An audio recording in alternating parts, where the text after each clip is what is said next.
একজন ভোটার হিসেবে এই প্রার্থী থেকে আপনাদের চাওয়া পাওয়াগুলো কি? আমাদের ভোটার হিসাবে চাওয়া পাওয়া হচ্ছে স্বচ্ছতা, জবাবদিহিতা এবং সমিতির উন্নয়ন।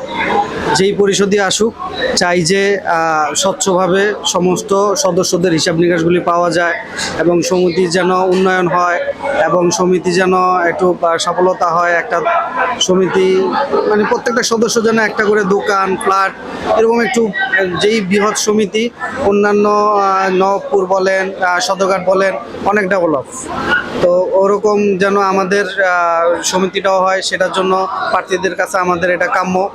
আর আমি বিশেষ করে আমাদের হাজী জাকির হোসেনের পক্ষ থেকে উড়োজাহাজ মার্কায় সবাইকে ভোট দেওয়ার জন্য আহ্বান করতেছি।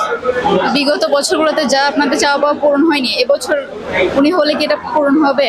আশা করতেছি উনি আমাদের তরুণদের এবং আমাদের যে ইয়াং জেনারেশনের যে একটা সার্কেল আছে, ওই সার্কেল থেকে ওনাকে আমরা মনোনীত করেছি, হাজী জাকির হোসেন। আশা করি উনি গতবারও দাঁড়িয়েছে, সামান্য কিছু ভোটে উনি আসতে পারে নাই। এবার আশা করতেছি বিপুল ভোটে উনি জয়যুক্ত হবে। আমরা জাকির ভাইয়ের এরোপ্লেন মার্কায় ভোট চাচ্ছি।